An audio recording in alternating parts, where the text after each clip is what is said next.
بسم الله الرحمن الرحيم الحمد لله وكفى والصلاة والسلام على الحبيب المصطفى صلى الله عليه وعلى آله وسلم تسليما كثيرا إن الله وملائكته يصلون على النبي يا أيها الذين آمنوا صلوا عليه وسلموا تسليما صل وسلم على محمد رب اشرح لي صدري ويسر لي أمري واحلل عقدة من لساني يفقه قولي. Mes frères et sœurs, mes amis et mes amis, mes bien-aimés et mes bien-aimés, mes fils et mes filles, mes ennemis et mes ennemis, ceux qui m'ont déclaré la guerre, ceux qui m'ont déclaré la haine. Je leur dis, je vous aime tous en Allah subhanahu wa ta'ala.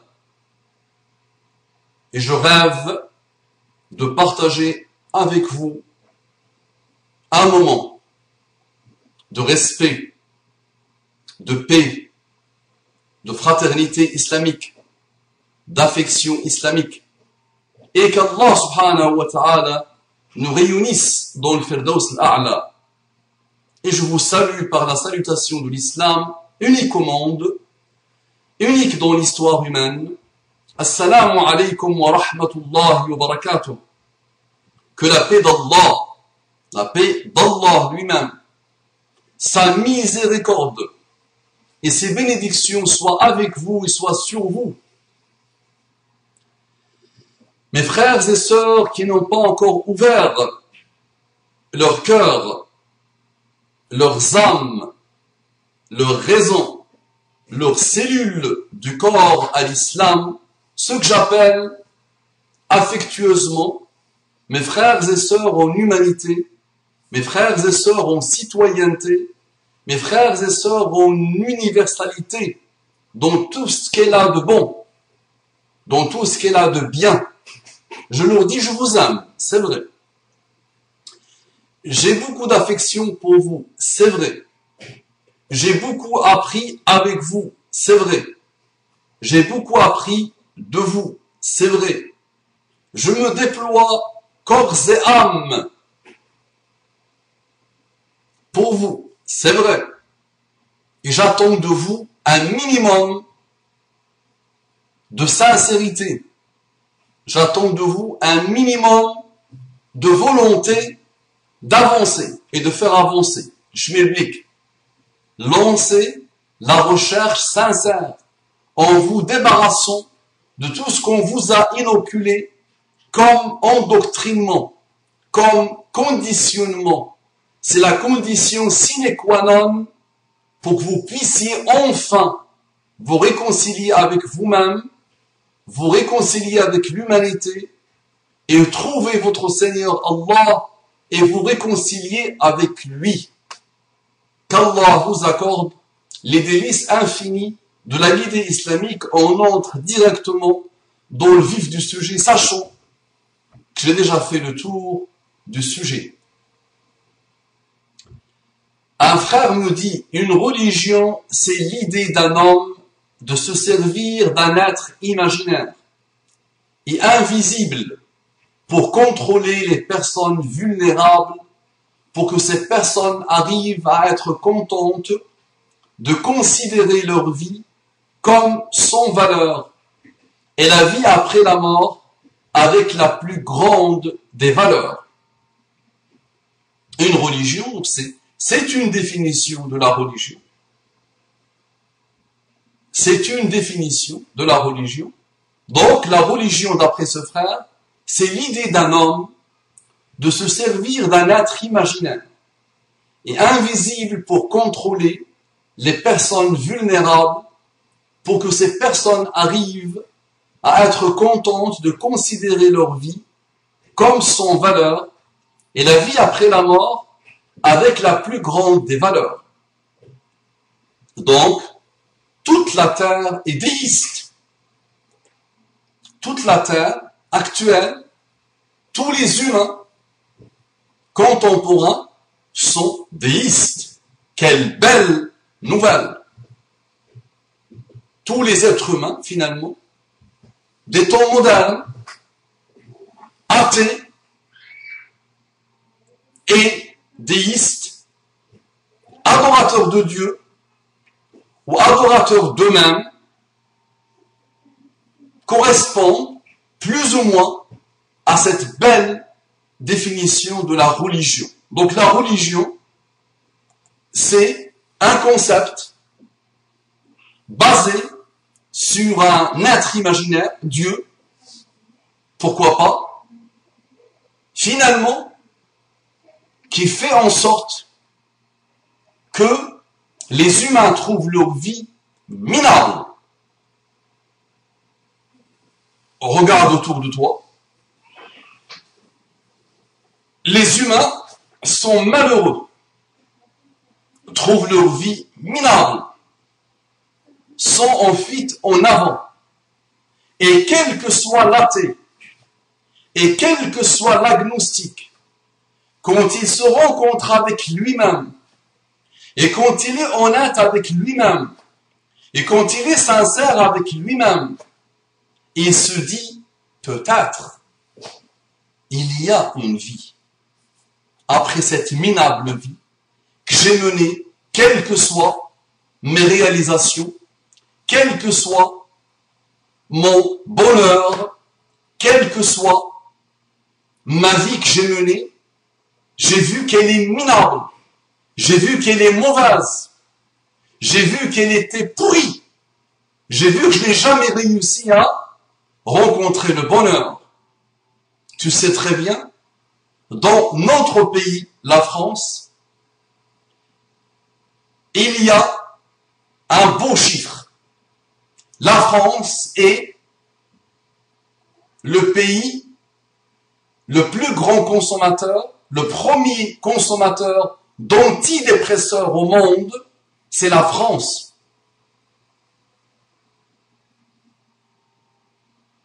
Le premier utilisateur de sextoy dans le monde, c'est la France.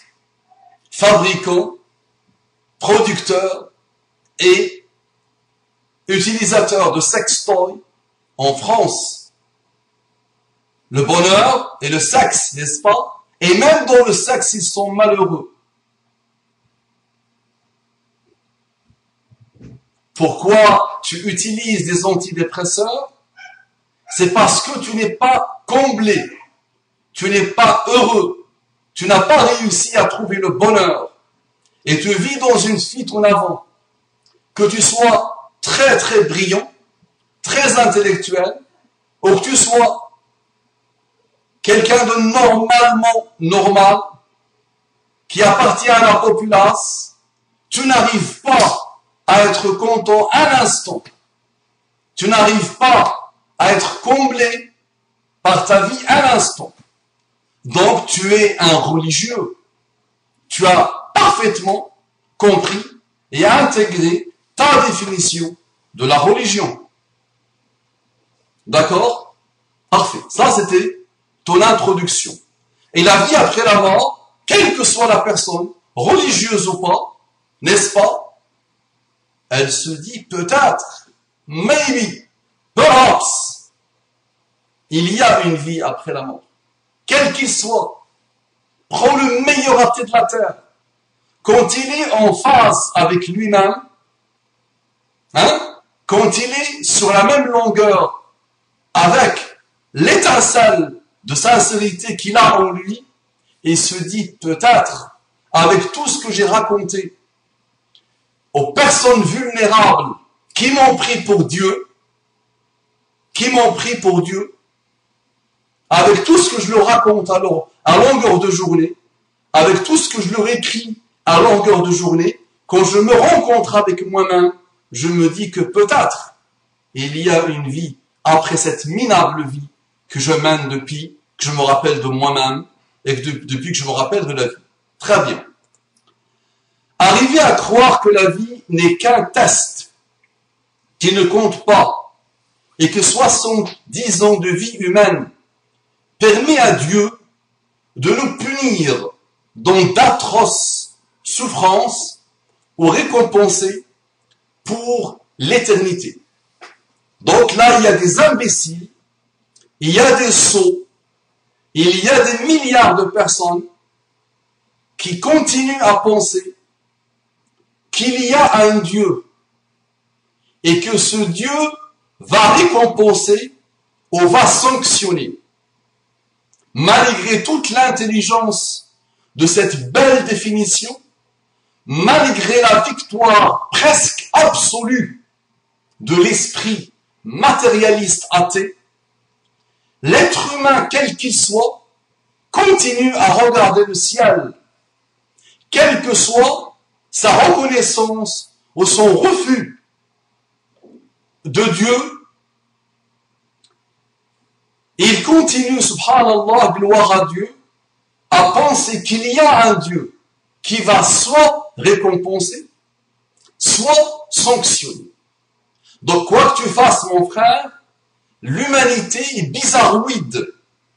L'humanité n'a pas atteint un atome de ta belle intelligence. Que faire? Que faire? À toi, s'il te plaît, de commencer à montrer, à démontrer à ces humains majoritaires dans le monde, quoi qu'on dise, quoi qu'on raconte, qui continuent toujours à espérer, à invoquer, à évoquer, à discuter, à converser, à désirer, à aimer cet être invisible que tu appelles Dieu et qui s'appelle Allah. La ilaha illallah. Pas facile à dire, pas facile à vivre pour celui qui se prend pour divinité. Donc, quel que soit l'être humain que tu as en face, il appelle obligatoirement un Dieu, obligatoirement. Invisible, quoi qu'il raconte, ce Dieu est invisible, quel que soit le système de pensée, quel que soit l'humain, athée ou non, il appelle un être invisible. Soit lui-même, son âme qu'il n'arrive pas à voir, soit sa pensée qu'il ne pourra jamais toucher et qu'il ne pourra jamais visionner et voir, il appelle à quelqu'un obligatoirement. D'accord? Très bien. Maintenant, il descend au niveau du raisonnement. Il arrive à ce qu'il veut. Très bien. Si on prend Muhammad, dit sallallahu alayhi wa sallam, si tu veux t'apaiser. Très bien. Si on prend Muhammad, sallallahu alayhi wa sallam, il a compris que lorsqu'il a invoqué Dieu pour assouvir sa soif du sang, imaginez, Muhammad sallallahu alayhi wa sallam était assoiffé de sang. The blood, ad-dam. Muhammad sallallahu alayhi wa sallam est un vampire qui assoiffé the blood, sang. Très bien. De 0 à 40 ans, Muhammad sallallahu alayhi wa sallam a été connu et reconnu comme l'être humain le plus parfait, digne de confiance, véridique. De 40 ans à 63 ans, il a dit qu'il appelle à Dieu, non, à Allah, cet être invisible, cette entité invisible, inimaginable ou imaginable, imaginaire, ça se dit pas, et imaginaire, pourquoi pas, El-Mohim, de 40 ans à 63 ans, il a appelé à Allah. Il a appelé à qui? À Allah. Notre frère nous dit qu'il a été assoiffé de sang. Cette rencontre qu'il a eue lui-même avec Allah, cette perfection totale au niveau éthique et comportemental depuis sa naissance jusqu'au moment où il a prétendu appelé à Allah, appelé l'humanité à Allah, il était quelqu'un de paix, de parfait, de complet, et qui était doté d'une éthique inégalée et inégalable par le témoignage même de ceux qui ont vécu avec lui. Notre frère nous dit qu'il était sanguinaire. Très bien. 1400 ans après, plus de 1400 ans après, l'humanité continue à cheminer vers Allah. Cette entité à laquelle appelle Muhammad sallallahu alayhi wa sallam. Partout dans le monde, des êtres humains continuent à ouvrir leur cœur à Allah. Muhammad sallallahu alayhi wa sallam, tu le trouves dans n'importe quelle étude, dans n'importe quel récit historique, dans n'importe quelle étude sociale et sociétale et sociologique. D'accord? Et il est partout, Muhammad sallallahu alayhi wa sallam. On doit au moins avouer qu'il a bouleversé le monde, qu'il a bouleversé l'humanité, qu'il a bouleversé l'histoire humaine, ses propres ennemis, ses pires ennemis, au moins l'avouent. J'ai déjà fait un rappel pour dire que cet appel effectué par Muhammad sallallahu alayhi wa sallam, cette invitation de l'humanité à cette entité qui s'appelle Allah, a coûté à l'humanité 1200 à 1500 personnes vivent au maximum. Au maximum. Quelles que soient les études, ces études montrent et démontrent que 23 ans d'appel à Allah a coûté à l'humanité 1200, 1000 à 1500 personnes musulmanes et non musulmanes. Ça veut dire les batailles, les guerres de Muhammad sallallahu alayhi wa sallam au bout de 13 ans d'appel à Allah, ça veut dire jusqu'à 53 ans, jusqu'à 53 ans, Muhammad sallallahu alayhi wa sallam n'a pas coûté une seule âme à l'humanité.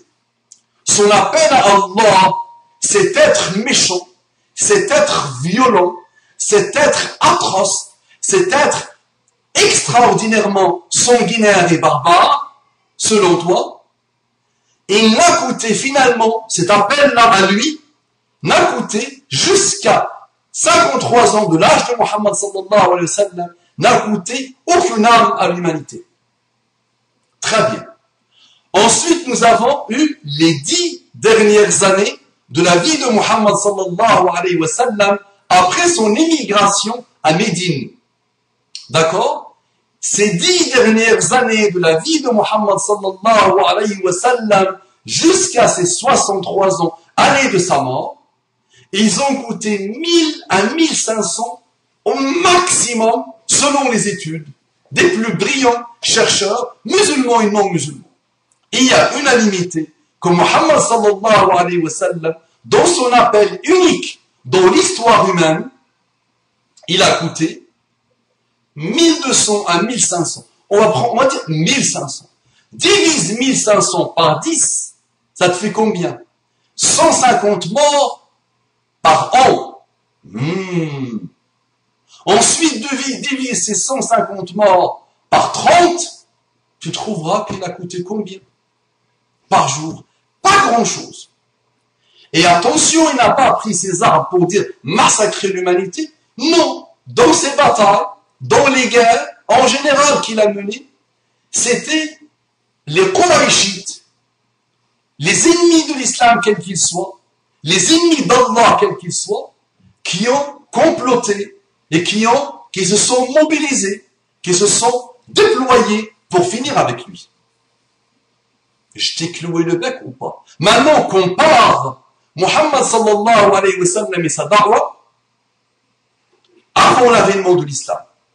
Depuis le début de l'humanité, compare les systèmes de pensée quels qu'ils soient, les despotismes quels qu'ils soient, les adorations d'un être invisible qui s'appelle l'âme humaine, ou une idée humaine, ou un concept humain, mais jamais visible, invisible, imaginaire, compare s'il te plaît combien il a coûté à l'humanité.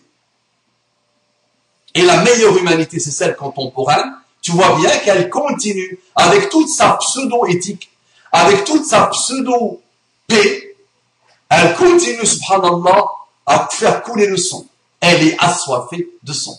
Et heureusement qu'il y a l'islam, mon ami, jusqu'à aujourd'hui, malgré les dérives de certains musulmans, hein, heureusement qu'il y a l'islam, qu'Allah a appelé miséricorde pour l'humanité. Muhammad sallallahu alayhi wa sallam, Allah l'a appelé miséricorde. On ne t'a envoyé que miséricorde pour l'humanité. Donc compare, s'il te plaît. Eh oui, l'ami. Donc, est-ce qu'il est assoiffé de sang ou pas? À toi de me dire. Donc, de sexe et de pouvoir, il n'y avait pas matière à discussion. Très bien. Donc, Muhammad sallallahu alayhi wa sallam, assoiffé de sexe. Très bien. Tu as dans le monde, et tu sais bien que le monde, sa première divinité aujourd'hui, ou sa deuxième divinité, ex aequo avec l'argent et les biens, c'est le sexe. Tu le sais bien. À n'importe quel moment que je me connecte sur Internet, je vois le sexe. Je vois que ça appelle au sexe. Je vois que ça fait de l'humour autour du sexe. Le sexe est le mot le plus recherché sur Internet. C'est la divinité des divinités. N'est-ce pas? Toi-même, tu es malmené par le sexe. N'est-ce pas? Toi-même, tu vis pour le sexe. N'est-ce pas? Toi-même, tu trahis pour le sexe. N'est-ce pas? Toi-même. On arrête avec toi-même. Très bien.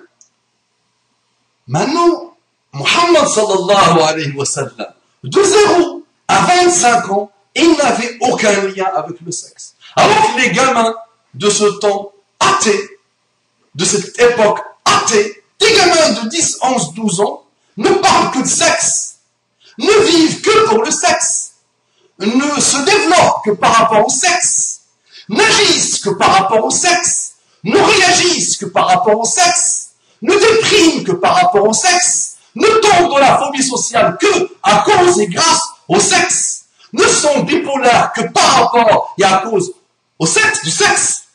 Muhammad sallallahu alayhi wa sallam, à la différence des jeunes de son époque, de 0 à 25 ans, on sait parfaitement, unanimité totale, unanimité humaine, qu'il n'avait pas de lien avec le sexe. À 25 ans, il a opté pour le mariage. Et il s'est marié avec une dame qui était beaucoup plus âgée que lui. Tu sais, les femmes, d'après ce qu'on nous a montré, d'après ce qu'on nous a expliqué, dès qu'elle arrive à 25 ans, 27 ans, 28 ans, 30 ans, au maximum, elle est périmée. La femme, 15 ans, 16 ans, 17 ans, 18 ans, je dis rien. Ok, 18 ans, l'âge légal. Là, c'est un corps sublime. Là, c'est une sensualité sublime. Là, c'est une vraie bombe sexuelle sublime. N'est-ce pas? Muhammad sallallahu alayhi wa sallam, qui avançait, hein, dans des pas tracés par cet être imaginaire que tu as appelé Dieu et que Muhammad sallallahu alayhi wa sallam a appelé Allah, ne s'est pas marié, n'a pas priorisé, n'a pas voulu le corps. Il a voulu l'âme. Et il s'est marié avec une femme qui avait, au moment du mariage, 40 ans. Lui, il avait 25 ans. Tu vas peut-être te dire, il s'est marié avec elle, ok, pourquoi pas. Mais, il passait son temps à Skyper. Il passait son temps à WhatsApper, WhatsApp. Il passait son temps à chercher des femmes. Il passait son temps à jouer le gourou. Je vais te décevoir, mon frère. L'humanité est unanime. L'humanité est unanime, musulmane et non musulmane, que cet être qui s'appelle Muhammad sallallahu alayhi wa sallam est resté fidèle à la même femme jusqu'à la mort de celle-ci. Elle est morte combien de temps après le mariage? Elle est morte, elle avait plus de 60 ans. Elle a mené avec elle 25 ans de vie commune et elle est morte à 65 ans. Imagine, ça veut dire, il avait plus de la cinquantaine quand cette femme est morte, Khadija. Imagine. Déjà moi, regarde-moi, être humain des temps modernes, j'ai plus de 40 ans. J'ai vu un avant, il y a un après désir sexuel.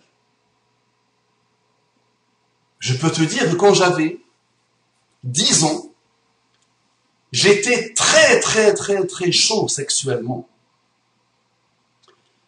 Quand j'avais 18 ans, je continuais à être très chaud sexuellement, en désir. Ma libido était très développée. Mais plus j'ai avancé dans l'âge, plus ma libido baisse.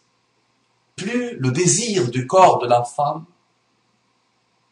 n'est plus intense comme il était. Il baisse avec l'âge. N'est-ce pas? Aujourd'hui, j'ai plus de 40 ans. Je peux jeûner de la femme. Ça ne m'occupe pas l'esprit. Ça ne me préoccupe pas l'esprit. Comme quand j'avais 10, 15 ans, 20 ans. Muhammad sallallahu alayhi wa sallam, je te dis qu'il a atteint plus de 50 ans. Le désir sexuel, non. Donc, à un moment donné, les compagnons pensaient qu'il avait un problème. Ils ont vu que pendant un certain nombre de mois, d'années, il n'a pas choisi une nouvelle femme. Après la mort de sa femme, et cette année de la mort de sa femme, il s'appelle, chez les musulmans, Amul Huzn.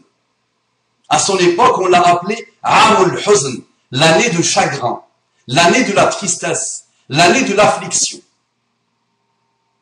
Tellement il était attaché à cette vieille dame, avec laquelle il avait un lien, pas sexuel, c'était un lien spirituel, moral, âme à âme, cœur à cœur. Il était assoiffé d'amour, le plus noble, et il est resté fidèle à cette femme jusqu'à sa mort à lui. Cette femme était incomparable avec les autres femmes, quelles qu'elles soient. Les Sahaba se sont étonnés. Ils ont voulu qu'il se marie. Ils se sont dit, il est malade, il a eu quelque chose. Et Allah subhanahu wa ta'ala, dans sa haute sagesse, a décidé que Muhammad sallallahu alayhi wa sallam devait se marier. Ou, oublions Allah, pour un instant, Muhammad sallallahu alayhi wa sallam a commencé à se marier. Sauf que, il s'est marié majoritairement qu'avec des femmes, soit divorcées, soit veuves, avec ou sans enfants. Et la seule vierge jeune avec laquelle Muhammad sallallahu alayhi wa sallam s'est marié s'appelle Aïcha. Maintenant, regarde autour de toi les intellectuels, regarde autour de toi les écrivains, regarde autour de toi les philosophes, regarde autour de toi les stars et les starlettes, regarde autour de toi les journalistes, et tu verras, subhanallah, une chose étonnante. Des adeptes, des addicts du sexe, des addicts de relations sans lendemain. Sauf que malheureusement, quand tu étudies la biographie d'un grand écrivain, ou d'un grand philosophe, ou d'un grand chanteur, tu trouveras toujours les biographes en train de dire « il aimait la femme, il avait des relations, il était infidèle », mais jamais, toujours sans attaquer, subhanallah, la personne. On te montre la personne comme ayant une excellente qualité. Ces amourettes qu'il a eues dans sa vie, ces dizaines de femmes avec lesquelles il a partagé une nuit, quelques jours, ou quelques semaines, ou parfois quelques mois. C'est ça qui est extraordinaire. Donc, finalement, ces êtres humains, les élites de ton époque, mon frère, et de toutes les époques, avaient eux aussi ce lien avec un être imaginaire, invisible, qui s'appelle une forme de divinité, et qui fait d'eux ce que tu as voulu mettre sur le dos de Muhammad sallallahu alayhi wa sallam. Mais on t'a tellement endoctriné, et on t'a tellement conditionné, que tu t'es jamais dit, cette pourriture-là, ce grand écrivain, qui a bercé mon enfance et mon adolescence et ma jeunesse, et qui a bercé le système de pensée de mon pays, était un coureur de jupons, un traître, un malade mental de femme et de corps de la femme. Tu lis la biographie, quand tu la lis, quand il t'arrive de la lire, quand tu découvres ta star et ta starlette, ça ne te touche pas. Au contraire, tu es content, tu es heureux. On t'a bien vendu la marchandise. Ta star était un amoureux de la femme. C'est une qualité pour lui, extraordinaire. Très bien. Quoi c'est vrai, il dit. Comment un simple homme peut remettre en question la parole divine, même si elle est affreuse? Ça veut dire Muhammad sallallahu alayhi wa sallam a vendu un être invisible et imaginaire aux humains, et les humains, pour ne jamais remettre en cause cette parole, qui apparemment vient de Dieu, se sont soumis. Le pauvre personnage, cet être mesquin, le pauvre, il ne connaît pas l'histoire de l'islam. Il ne connaît rien de l'histoire de Muhammad sallallahu alayhi wa sallam. Donc comment tu oses parler de Muhammad sallallahu alayhi wa sallam? Donc va étudier, mon ami, va te remettre, ou va te mettre dans l'alphabet de l'islam. Avant d'écrire les amis, avant de vous trahir les amis, avant de trahir les valeurs, vos propres valeurs, les amis, d'honnêteté intellectuelle, de justice intellectuelle, d'éthique intellectuelle, la première des choses, c'est de connaître. Ta'allam qabla an tatakallam, comme disait mon cheikh. Apprends avant de parler, avant d'écrire, avant d'attaquer ton clavier dans la justice, avant d'attaquer ton clavier en justice satanique, malheureusement. Et avant de commencer à apprivoiser ton clavier, d'abord, cherche honnêtement, cherche sincèrement, apprends, s'il te plaît. Ensuite, ça lui a aussi permis de faire des horreurs en toute impunité, comme l'inceste. Muhammad sallallahu alayhi wa sallam, on découvre à la fin de nos vies qu'il a été incestueux. Extraordinaire. Extraordinaire. Mais que l'humanité est définitivement folle, puisque l'humanité continue à cheminer vers le message de Muhammad sallallahu alayhi wa sallam. Et puisque tous les rapports, toutes les études de l'humanité, toutes les statistiques, toutes les études probabilistes, démographiques, évolutionnistes de l'humanité continuent à montrer et à démontrer et à prouver que le message de l'islam régnera dans tous les pays de la terre, quelle que soit la décadence des musulmans. Eh oui, l'ami. Donc, l'humanité est définitivement folle. Comment on peut aller vers un système, vers une marchandise vendue par un commerçant incestueux? Phénoménal, non? Comme l'inceste, les viols. Muhammad sallallahu alayhi wa sallam était un violeur. Donc le même raisonnement. Comment l'humanité continue à cheminer vers lui, vers la religion à laquelle il a appelé? De la pédophilie. Muhammad sallallahu alayhi wa sallam était un pédophile. Donc tu vois, combien même tous ces adjectifs que tu as mis sur le dos de Muhammad sallallahu alayhi wa sallam, ma question, comment l'humanité, les cerveaux les plus brillants, et en plus les femmes dans le monde se convertissent à l'islam plus que les hommes, comment les ingénieurs les plus raffinés, comment les plus grands chirurgiens, comment les plus grands acteurs, les plus grandes actrices, comment les plus grands hommes politiques et femmes politiques, comment les plus grands écrivains, comment les plus grandes personnes, quelles qu'elles soient, et les plus petites, comment tout au long de l'histoire musulmane, depuis l'avènement de l'islam, comment les humains continuent à cheminer vers l'islam. Et je te réannonce encore, je mentionne encore une fois, une chose que j'avais déjà mentionnée. Un chercheur américain non musulman a montré et a démontré que la moitié des musulmans d'aujourd'hui sont issus de convertis à l'islam après l'année 1500.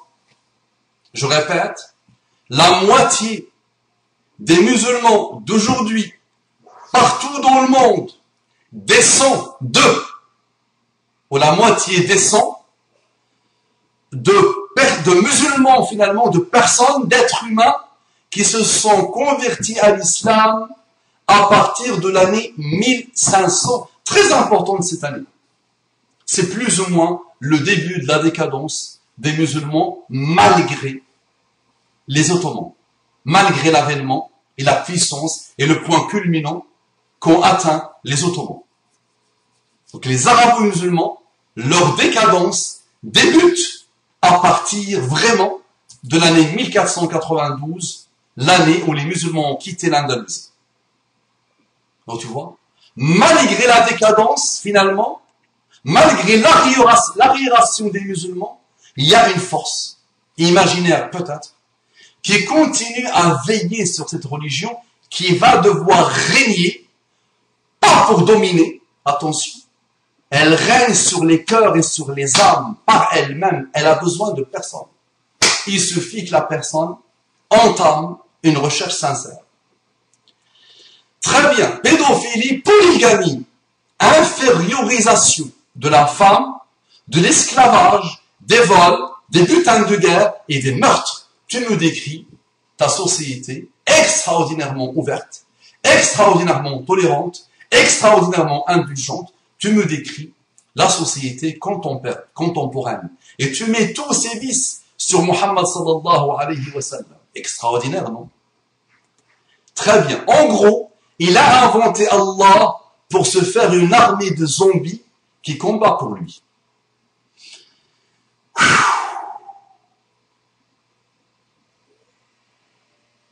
Tu es un escroc. Tu es un imposteur. Tu es un ignare. Et j'ai pitié de toi. Wallah. Wallah. Donc, j'aimerais bien que tu puisses défendre ce que tu racontes. Je t'invite à un échange oral.